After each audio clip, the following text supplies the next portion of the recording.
Hi all, welcome to the final whistle. It's another match preview then. It's Aston Villa, the opponents this weekend, Villa Park. Leicester, in the last few seasons, haven't really done great at Villa Park. Villa have had the upper hand, especially that cup game, which Fox's fans will obviously want to forget. I'll be joined by Rich from the Villa Park podcast. He will be joining me to get an opposition view into Unai Emery's men, the transfer business, how their season's gone, and all things ahead of the game. So join me on this match preview then. Remember to smash a like and subscribe.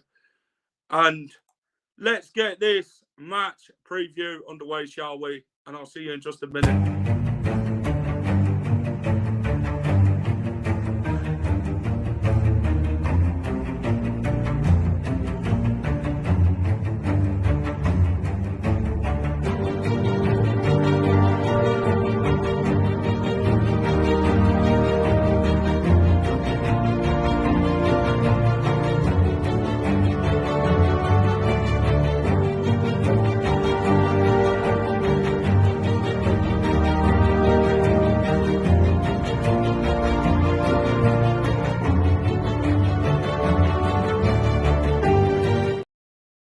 Hi all, welcome to the final whistle then. It's the match preview as Leicester City take on the Villains at Villa Park this weekend in the Premier League.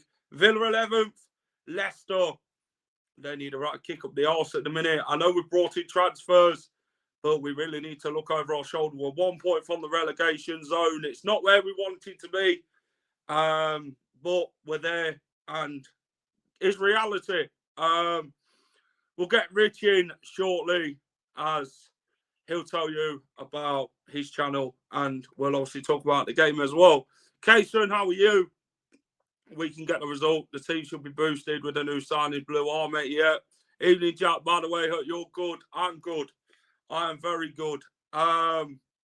Let's get my guest in then, Rich from the Villa Park podcast. Rich, how are you, mate? I'm very well, Jack. Yeah, very well indeed. How are you doing yourself? I am good. So, Rich, welcome to the channel. It's your first time on the channel. Tell everyone where they can find you, Rich, and what you do with the Villa Park podcast.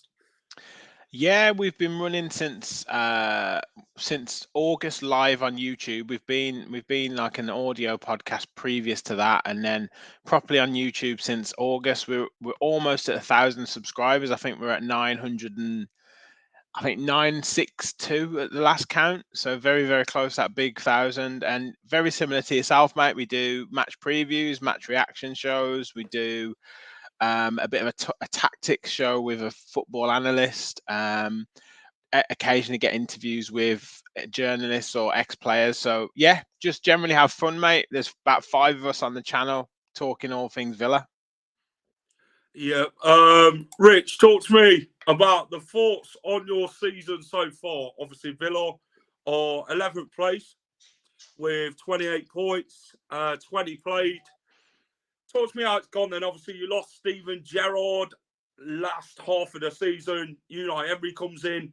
A guy who's won trophies, European trophies, and that is an elite manager. How has it gone under Unai Emery?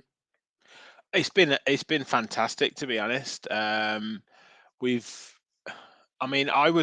all for Steven Gerrard coming in after Dean Smith left, but for whatever reason, it just didn't work with Gerrard, and it was, he fell out with a number of players. We don't know the full ins and outs. We probably never will know the full ins and outs of it, to be honest. But it's since Unai's come in. I mean, since Gerrard left, our form has been ridiculous. I mean, we've had nine league games since Gerrard left, and we've won 6, drawn 1, and lost 2.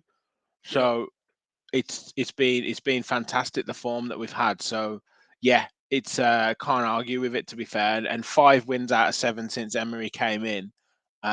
Yeah, it's been brilliant. It's just a shame that we haven't really moved anywhere in the table. Yeah. So what's Unai's approach then? What's the target for Unai Emery at Aston Villa? What do you actually want to achieve?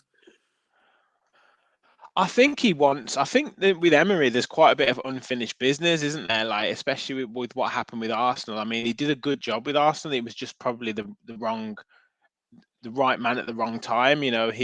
He came in after Wenger, which was always going to be difficult. Yeah, But if you look at his record, he did really well. So he's kind of got unfinished business, and Villa's probably the right type of club for him. I mean, you could have argued maybe Leicester could have that type of club that of kind of just on the fringes of being in that kind of top 7 or top 8, and so he's got an opportunity with Villa to put us back on the map in the Premier League, really, like get us into that challenging for that top 6 and potentially winning a cup competition. Obviously, that's not gone very well this season, but certainly moving forwards, I think that's what he'd like to do.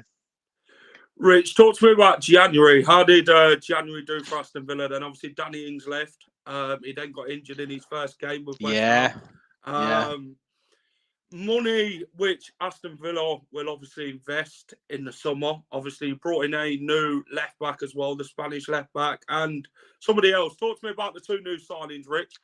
Yeah, so we got Alex Moreno in fairly early. I think that was a signing that Emery wanted quite quickly, and it turned out quite good because Luca Dean got injured very quickly in against Leeds, and Moreno had to come on, and then I think Dean is fit actually for this game. But yeah, that kind of was needed, and then we signed a young, unproven. I think he's 18, maybe 19 now, Colombian called John Duran from Chicago Fire, as it happens in the US MLS.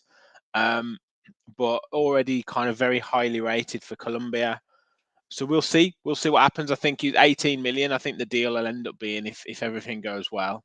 But as by all accounts, I think Liverpool were interested, and quite a lot of clubs, top Premier League clubs were interested in him. He looks big, strong, fast, the type of striker that we've needed for quite a while. But I think the best thing about this window has been getting rid of some of the fringe players. Just wouldn't be playing, and it's what it's like. It's nothing worse with having players hanging around that are just never going to play, picking up big wages. So even if they've gone out on loan, I think that was a good move by Emery. I would have liked to have seen 1 or 2 more players, but it's always difficult in January, isn't it?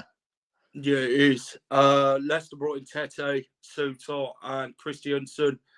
A window where we got halfway through and then no one came through the door, and you're just thinking, are we actually going to sign players? Is Vestergaard going to leave? You want to get rid of players to get that wage bill sorted out. And obviously, Vestergaard's a high earner, Perez, obviously, Albrighton left as well.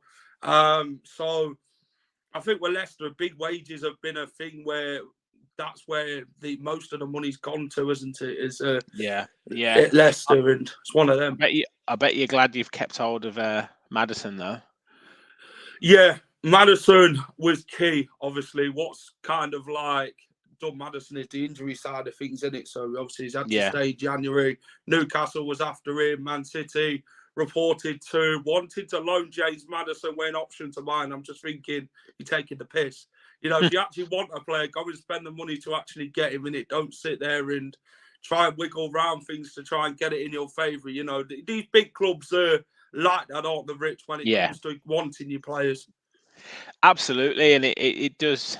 It's the nature of the game, but I'd feel pretty annoyed if I was a Brighton fan, because they just seem to wait till the players play well for Brighton and then just take them off them. Arsenal and Liverpool have done it to them, and Chelsea have done it to them. So I know they get a lot of money, but it's just not necessarily like settling the squad down, is it? And it's the same. I'm sure Villa will lose. We've got Boubacar Kamara in midfield will be signed for free, and I'm sure the big clubs will be circling him in the summer. I think we'll probably be able to keep him for another season, but it's just the nature of the game. Unless you as a club are kind of really pushing on, then you're not going to keep hold of these players. They're just going to go off for Champions League football or whatever. Yeah, I think that's what worked out at Leicester. I mean, we sold Harry Maguire. We brought him at £17 million from Hull.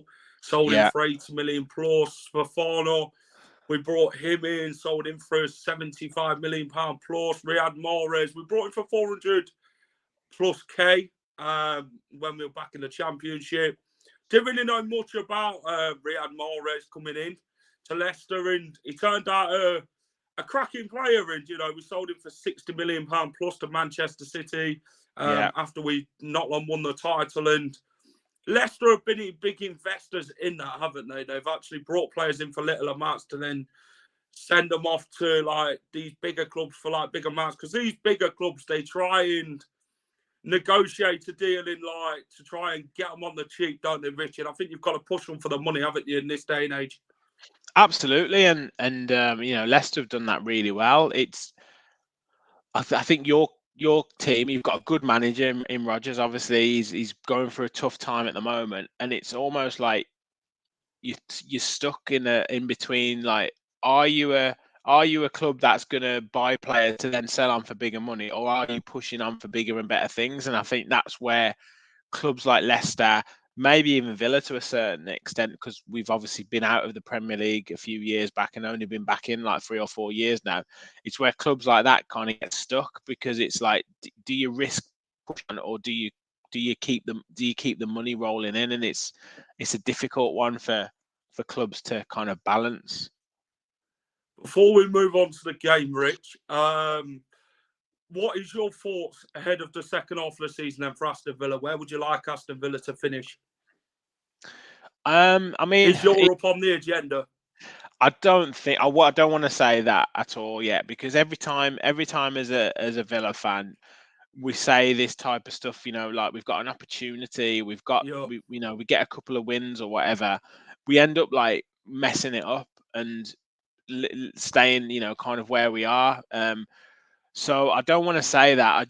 I think it's good to be looking up the table rather than down the table at the moment. We've got quite a big cushion in terms of the relegation or the relegation battle.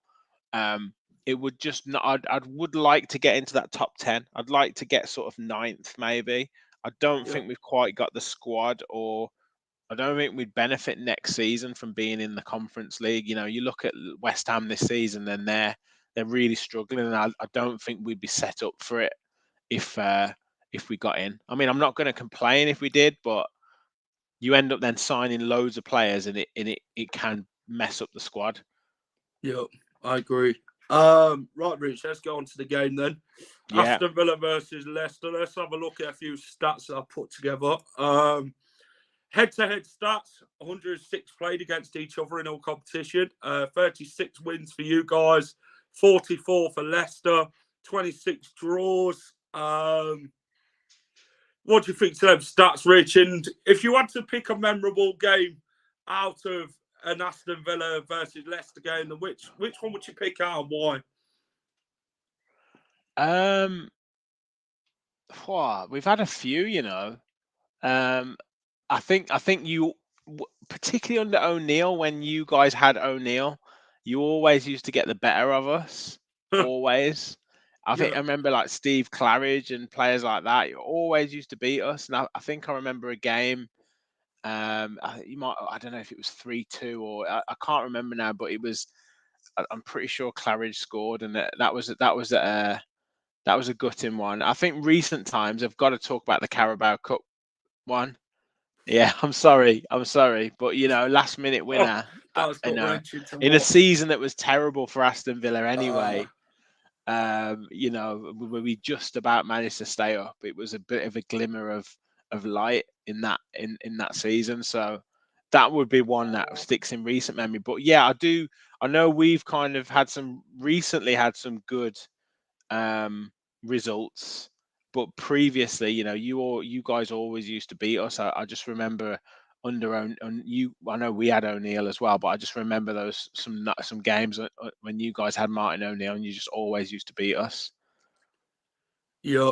The game for me at Villa Park would probably be the 4-1 win in recent times, where Johnny Evans scored. I think Vardy got 2 in that game. Yeah, where he did that cup thing to the Villa fans. Yeah, we were bad. That was that same season, wasn't it, where we managed to win in the cup? But yeah, in the league, you had I mean, you've still got a good side, but you were really good at that point. Really good. Yeah, that was prime Brendan Rodgers, that one.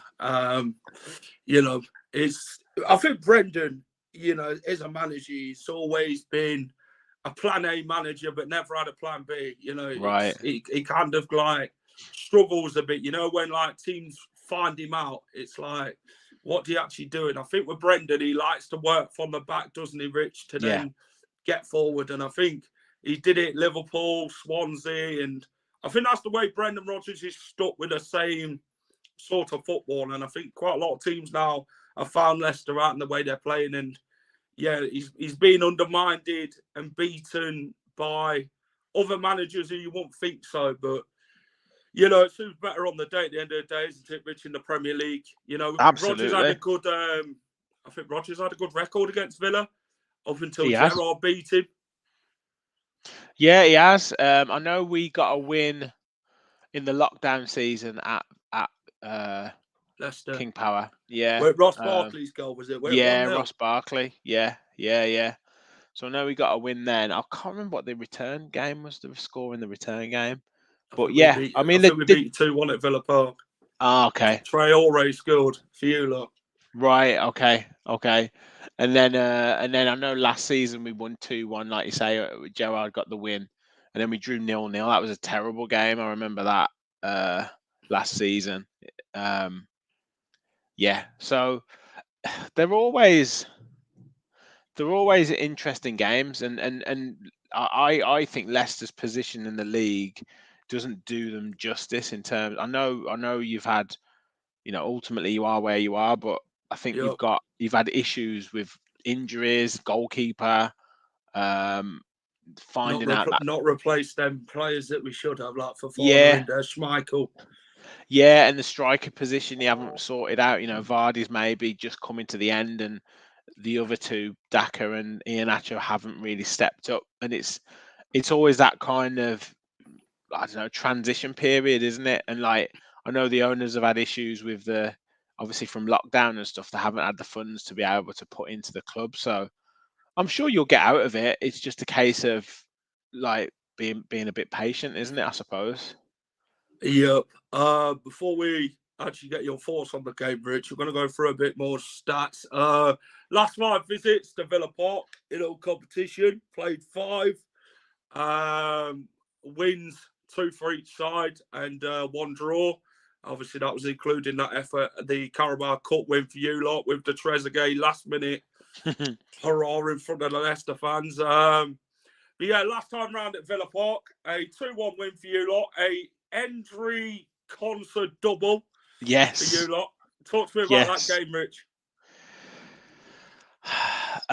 It was in the middle of a good run for Gerrard. Like, he'd not long come in to the club, and it was in the middle of like kind of when we were really playing well under Gerrard. We'd had a couple of good wins. We'd beaten Palace, we'd beaten Brighton.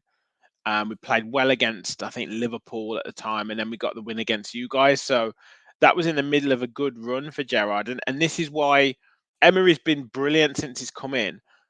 And I think it's past like that new manager bounce type thing. Yep. But this is where it's still got to be careful, because this game, we've got you guys tomorrow, and then we've got Man City away, and then we've got Arsenal at home. So, and then we've got Everton away. So you're talking about a crucial game, this really, because the chances are we're not going to beat City or Arsenal. So it's a crucial game for us and obviously for you guys. So yeah, it's but the last game, I just, like I say, it was just in a good period for Gerrard, and I think we played really well in the first half, and then you guys came back at us in the second half. I remember Iheanacho scoring quite late on and putting us under a bit of pressure, but I think it was a fairly decent win for us. Yeah, 2-1. Conser scored from 2 set pieces. I remember Jacob Ramsey had a goal chalked off as well. Standing on Schmeichel's fingers. Yeah, that was right. That was it. He definitely made the most of it anyway. But you've got to. Yeah, Barnes scored to open the scoring. And then Conser scored 2. And you're just thinking, bloody set piece Evan here at bloody Villa Park for you. Obviously, that was the season we were having problems with set pieces, and it just like every set piece what seems to come in the box for against any club, Leicester would concede. And it's like, I just can't believe it. What's your thoughts ahead of the game this weekend then, Rich? What do you reckon? We'll get score predictions later. Sorry, say that again, mate. What's your thoughts ahead of the game this weekend then at Villa Park? It's going to be a tough game. I mean, you guys have got a good side, man. I still don't quite get why you're so kind of low down in the table. I know you've been pretty bad since the World Cup break, but that has to turn around at some point. So I think it's going to be a tough game. Villa under Emery have approached each game slightly differently. In terms of tactically, so that's been a really good sign with Emery. Like, we've not just played one way; we've had, a certain kind of. He's looked at the other team and he's looked at a way to attack them and to beat them. So, but both managers like to play out from the back. So I'd expect 1 or 2 dodgy moments. And players closing down. Watkins is good at closing down. And I know Daka or Vardy or whoever plays up front is good at closing people down. And then it'll be a case of, if Maddison gets, is he fit? Is he Maddison? Maddison's fit. Yeah. So if he gets on the ball and if he gets moving, he can make a big difference. If one of our players, the likes of Buendia or Leon Bailey can get moving, then, we could be on top. But whatever happens, it's going to be a decent game, mate. Yeah, for me, I'm expecting a difficult game from Villa. Obviously, it's the Battle of the Midlands. West Midlands versus East Midlands, Leicester and Villa. And you're thinking, can Leicester win? That is the first question that comes to mind with Leicester. Can we actually go and win? I mean, we ain't won into 2023 in the league this season so far. We've lost to Newcastle, lost to Fulham, lost to Liverpool, through to Brighton. And you're thinking, when will Leicester actually win a game? We got close against Brighton, but not close enough. They scored a last late minutes of goal. And we ended up drawing when leading the game. But with Leicester, we just don't know how to see out games if we do lead a game. And I think, we're always in a difficult period when it comes to games, and it's the confidence. And I think with this game with Leicester and Villa, it's going to be the case of who scores first. It's obviously a must-win game for both sides. Villa want to move up the table and surpass Chelsea and Liverpool because they're playing poorly, the pair of them. But yeah, it's a must-win game. And Leicester looking over their shoulder, 1 point from the relegation zone. It's nervy moments for Leicester, and West Ham are going to be playing this weekend, and all the other teams behind us, and just thinking we really need to get a kick up the arse at Villa Park and really start kicking on with the second half of the season and winning the game. So I'm expecting a difficult game. And it'd be hard to beat Villa, but I'm really looking forward to it as a Leicester fan. Obviously, with the new signings, Suter, Tete, Christensen. I think we've done some real good business there. Suter obviously won't play, but Tete, I'm looking forward to him, and Christensen. I think that'll help strengthen the team because left back position and right wing is where we really needed to strengthen, and I think we've done that in the window. But yeah, Rich, let's talk about foot in both camps. I mean, we looked at this before we started the show. I picked out 5 there. Darius Vassell, Richard Alat, Dion Dublin, Emil Heskey, Marco Brighton. Talk to me about them 5 players, and then if you can name any more, then please do so. Okay. So Albrighton was a real kind of one that got away for Villa, to be honest. Free agent as well. Yeah, free agent. The league. Exactly. So yeah, absolute massively missed opportunity for Villa there. So good, but obviously he's gone to West Brom on loan now. So good luck to him. He's had a great career and made the most of his abilities, which is fantastic. Heskey, obviously burst on the scene at Leicester, and then came to Villa a little bit later on in his career. He had one decent season. Other than that, I don't think he was particularly great for us. He kind of been put into that mold of the support striker. You know, he would occupy defenders, and then someone else, you know, Gabby Agbonlahor would be able to kind of use his pace to get him behind. So yeah, he was okay. I think his best moments were probably getting us to the Carling Cup final at the time it was under O'Neill. So yeah, decent servant. And then Dublin was great for Villa, to be honest. Came in under John Gregory, and then did really well. And then moved to the back at some point. So yeah, good servant for Villa. Delat didn't really have a chance, to be fair. Did okay in a couple of games, but ended up going out on loan in Belgium. And then Vistal, good player for Villa, really quick, pacey. Obviously got an England cap. Again, got England cap. Sorry, while he was playing for Villa. So yeah, local boy, came through the academy, did really well. I don't remember him playing for Leicester. He did. Did he? He did. The back end of his career, we had him though. Nice. So, in the Championship, we had him under Sven-Goran Eriksson. Excellent. I remember. I mean, obviously, there's Joe Chim as well, Julian Joe Chim. Yep. Great player. Always used to come off the bench for Villa and score. So yeah, it was a real good pro for Villa. Who else did we? I'm trying to think who else we had who's gone to you guys. Lee Hendry. Or other way. Yeah, Lee Hendry. Yeah, obviously, yeah, Villa through and through. Yeah, great Villa player, really good. Curtis Davis. I like Curtis, just didn't quite work for him at Villa. I think his first game or second game scored an own goal, and then he got suffered with injury quite a lot, and he never quite cemented his place. It was when Martin O'Neill seemed to have a thing for signing centre backs, and he just had loads. So yeah, never really came through as well at Villa, but was a good player. Was a really good player. And then I think the last one's Mark Budd, the goalkeeper. Oh, right. Yeah. He never really had too many games at Villa. He was part of the team that went down. So I think he played a few games. That says it all then, didn't it, about his career? Yeah, and then he played a few games in the Championship, but yeah, never really troubled the scorers, to be fair. No, I think we had him when we had like 6 or 7 goalkeepers in one season. I think it was in League One when we had Mark Budd. Right. I believe he was the one that saved Ricky Lambert's penalty against Bristol Rovers at their place. So nice. Yes, a long time ago. Rich, talk to me about the starting 11 then. What can we expect from Aston Villa in the 11? Yeah, there's one or two players that have come back into contention. Luca Dean was injured before, he's back involved, and John McGinn. I don't think either of them will play straight away.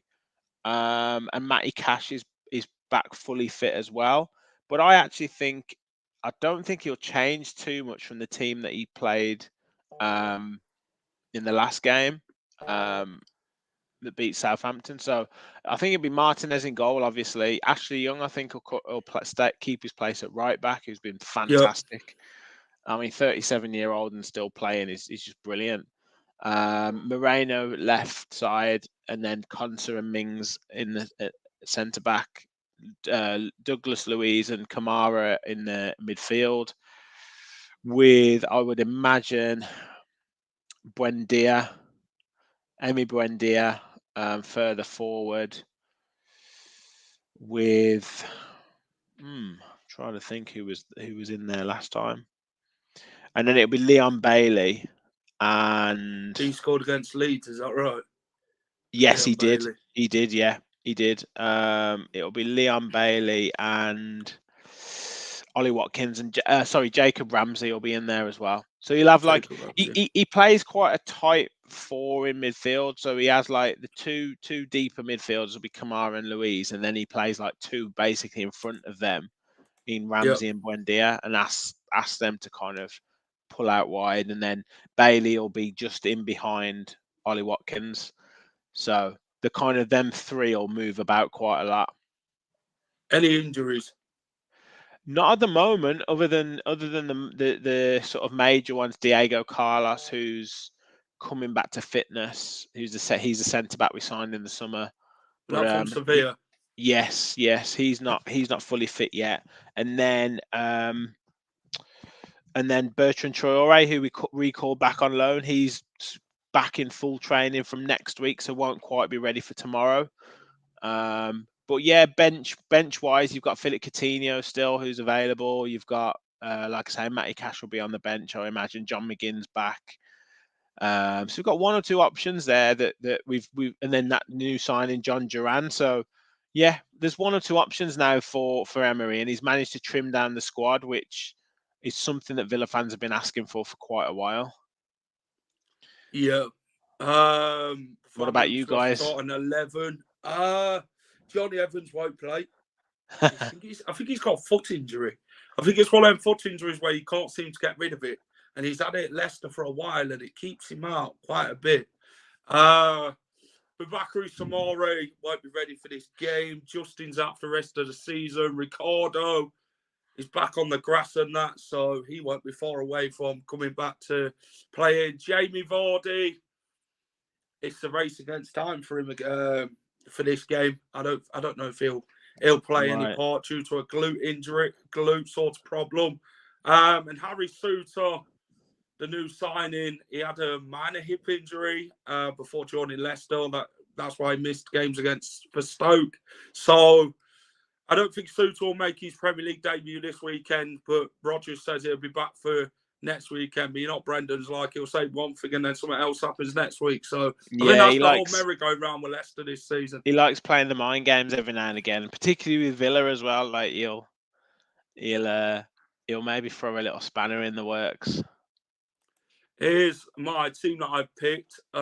Danny Ward in goal, which I don't think quite a lot of Leicester fans rate Danny Ward. I mean, we expected someone to come in more better and more experienced than that in this league. And for what we got with Danny Ward replacing Schmeichel, I don't think it satisfied Leicester fans in the summer. Big shoes to fill, isn't it, Rich? Obviously, the career that Schmeichel had at Leicester. Absolutely, yeah. I mean, it was always going to be tough for any goalkeeper, but I did actually quite rate Danny Ward, but he just kind of had a bit of a, whether it was the like you say, the kind of psychological situation of trying to fill Schmeichel's boots that kind of weighed heavily on him, the pressure. But he seems to have calmed that down a bit. I mean, the other thing is that I like Faze, but Amati next to him, I just don't think he's good enough. I really don't. He's not a centre half. No, and it's a shame. So you're looking at that, and you think sometimes you can't necessarily blame the goalkeeper too much, especially it's the defence. You've got a centre back pairing like that. Defence, what's in front of you, innit, Richard? Yeah, exactly. So I've got Castagno, Marty, Wout Fass, and Christiansen to start in the back four. Harvey Barnes loves the goal against West Brom in his last few visits to Villa Park. Yuri Tillemans, Dewsbury Hall, new Brazilian signing Tete. He's rumoured to be starting tomorrow. So I think I'm looking forward to seeing Tete against Aston Villa. Obviously, it's new league, isn't it, for him? Since signing from Lyon. Obviously, was it Lyon from Shakhtar Donetsk, but then he'll go to Shakhtar on the 1st of July. He'll go back to his parent club. So we obviously had to sort out a deal for him there. But, you know, it was very complex. But then sometimes with Leicester, it's not as very complex as you think. James Maddison, I think he'll be right back in there tomorrow. He looks fit. He looks sharp from what I've seen. And the man himself, Kelechi Iheanacho, loves the goal against Aston Villa, does Iheanacho? Score. I think you're the team he scored the most goals against. Thanks for that. Yeah. He always seems to be like a player who comes to Villa, like who plays against Villa. It's like Villa are always the team that they've scored the most goals against. Like Harry Kane is the same, and there's one or two others. Yeah. So yeah, if anyone's betting, if anyone's into betting, then get on Iheanacho to score first goal or a score anytime anyway, at least. Yeah. And the last one is Rich, the score prediction, mate. Which way are you going with this one? Obviously I think both teams will score. I think it'll be by the odd goal. So I'm going to say 2-1 Villa. I'm going to be the standard score. I'm going to say 2-1 Villa. I think Watkins will get a goal again, and I think Bailey will score. He's a bit of a homeboy. He likes scoring at home. So yeah. For me, I'm going to go 2-1 the other way, Rich. Hey.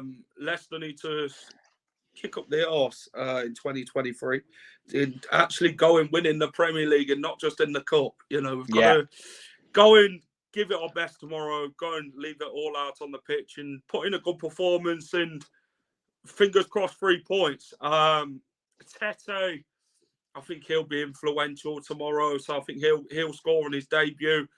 And I'm going to go Iheanacho to score. And for Villa, I tell you what, I'm going to go Tyrone Mings from a set piece. I think that's where you're going to be. I think that's where you're going to be more deadly in it, from where your goals are going to come as set pieces for me. I think you'll be a threat because you've got big players, haven't you?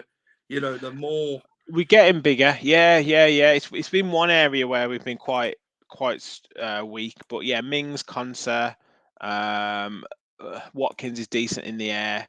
Kamara's not too small. So yeah, we've got some bigger players. I mean, we've got Leander Dendoncker as well on the bench who might come on. So he's quite a big player. So yeah, you know, we never know. We always go on about set pieces that we're crap at them, but who knows? We might score a goal. We got one against Southampton off a free kick, you know. So Watkins header, so that was decent. And then Douglas Luiz, you know, he's been known for a direct scoring from a corner. So you never know, mate. There we go. Right, Rich, before you go, mate, tell everyone where they can find you for people who's watching. Yeah, so we are on YouTube at Villa Park Pod. So our YouTube channel is Villa Park Podcast, and then on Twitter at Villa Park Pod, Instagram at Villa Park Pod. So yeah, just follow us, and be great to have different supporters, different views. Obviously, chatting about the game over this weekend would be great. So yeah. Any subscribers we can get, please do. We're going to be doing a match preview after this, so any people watching, if you want to jump on, listen to it from a Villa point of view, then jump on and get your comments in. Thanks for coming on, Rich. I'm not going to wish you good luck tomorrow, mate, but good luck for the rest of the season after tomorrow, pal. Thanks a lot, mate, and thanks to everyone. Take care. Bye-bye. Cheers, Rich. That was Rich from the Villa Park Podcast. Great guest tonight to get an insight into the opposition, Aston Villa. But thank you for you guys for watching, of course. Thank you for getting in the comments. If you've enjoyed the match preview, then please smash a like on the stream for me. If you're watching on playback, then get involved in the comments. Let me know what you think is going to happen tomorrow in the game. Subscribe if you haven't already and you're new to the channel, then please hit that subscribe button. It's really much appreciated. And Leicester City men are not the only ones who will be playing this weekend. Leicester City women. If you're not at the game at Villa Park tomorrow, then please get down to the King Power. Go and support the girls. 11:30 kickoff tomorrow as they take on Manchester City at the King Power Stadium. Leicester women will take on Man City. A nice early morning kickoff for the Foxes to get their teeth into before the Premier League action. But yeah, football is the place. But yeah, what's coming up on the final whistle then? So we've got the match day vlog. We've also got the match review. We've got the Premier League predictions next week, and we've also got the next match preview as well, which I think it's Tottenham next Friday night. So join me for all that on the channel. Thank you for watching. Really appreciate it. And I will see you in the next one. Bye-bye for now, everyone. Take care.